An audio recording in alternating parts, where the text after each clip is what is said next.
유배 중인 나의 왕 11번째. 이따금씩 희망 비슷한 것이 생기기도 했다. 하지만 충격적인 일들 사이의 휴지기는 점점 짧아졌고 그걸 막아보려는 노력은 허사로 돌아갔다. 무슨 일이 벌어질지 예측할 수 없는 분위기에서 때로는 견디기 어려울 만큼 긴장이 고조되었다. 그 모든 고통을 곁에서 지켜봐야 한다니 끔찍했다. 아버지와 간병인들의 어긋난 관계는 병을 더욱 키웠다. 간병인들의 부담은 감당하기 어려운 지점까지 빠르게 치솟았고 그것이 아버지에게 부정적인 영향을 미쳤다. 하향 곡선이 이어졌다. 이미 이른 아침부터 소란이 벌어졌다. 뭘 어떻게 해줘도 마음에 안 드는지 아버지의 첫마디는 대략 이런 식이었다.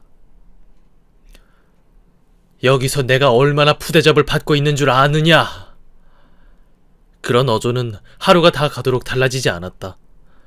음악을 틀면 듣기 싫다 불평했고 점심은 영 입맛에 맞지 않아 했다. 아버지는 말했다. 나더러 설마 이런 걸 먹으라는 건 아니겠지? 한 번은 식사를 마치고 정자로 나간 아버지가 베르너의 제일 큰 선인장 화분에 대고 오줌을 누웠다. 그 소리에 얼른 달려나가 그러면 안 된다고 소리치는 내게 아버지는 대꾸했다. 당연히 그래도 되지. 나를 괴롭힌 벌이야. 이보다 더 심한 벌을 받아도 싸! 아버지가 자다 말고 깨서 자식들을 찾기 시작하는 밤이 제일 고약했다. 패턴은 놀랍고도 설명할 수 없는 규칙성을 가지고 반복되었다. 그럴 때면 아버지는 몹시 슬퍼하고 불행해하고 깊은 절망감에 사로잡혔다. 마치 전쟁통에 폭격으로 부서진 집들 사이를 헤매고 다니며 산 사람을 찾는 것처럼 보였다. 때로는 자식들이 아침 일찍 찾아올 거라는 말에 진정하기도 했고 때로는 밤새도록 자식들을 찾다가 지쳐 잠들기도 했다. 낮에도 자식들을 찾았다. 4명의 어린 자식을.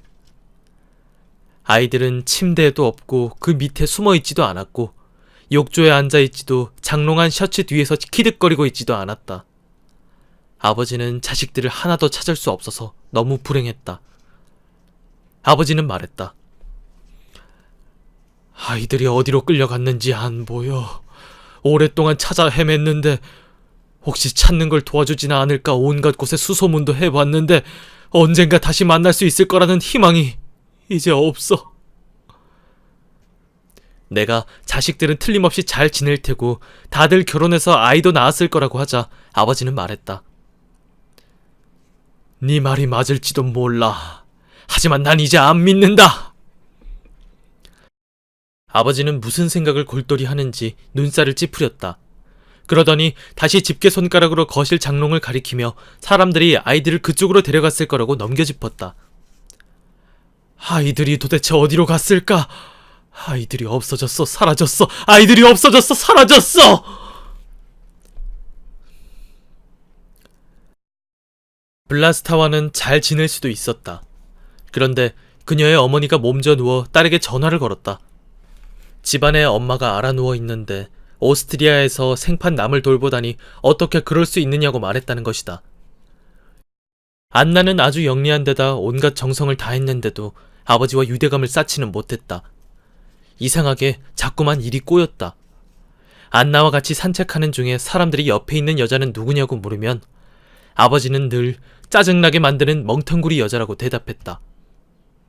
한 번은 최악의 사건이었다.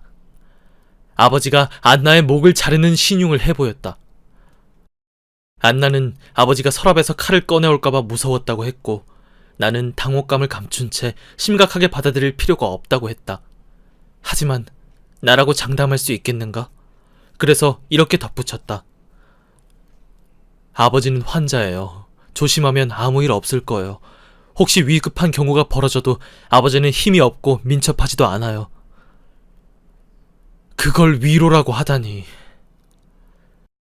어처구니 없는 것은 마음이 맞지 않는 간병인이 그만두고 다니엘라나 어머니가 일을 맡은 지 2, 3일만 지나면 아버지가 바로 어린 양처럼 순해졌다는 것이다. 침착하고 쾌활하고 온순하고 사근사근했다. 그야말로 다정함 그 자체였다. 그 익숙한 익살스러운 말도 다시 들을 수 있었다. 이제 만족해요, 아우구스트? 난 언제나 만족해. 아기였을 때부터 만족했어. 앞으로 어떻게 될지 잘 모르겠어. 내가 다 알아서 할게요. 너희는 날 잊으면 안 돼. 그럼 섭섭할 거야. 우리는 아버지를 잊지 않을 거예요. 그런데 그게 그리 쉬운 일이 아니야. 틀림없어요. 우리는 아버지를 절대 잊지 않을 거예요.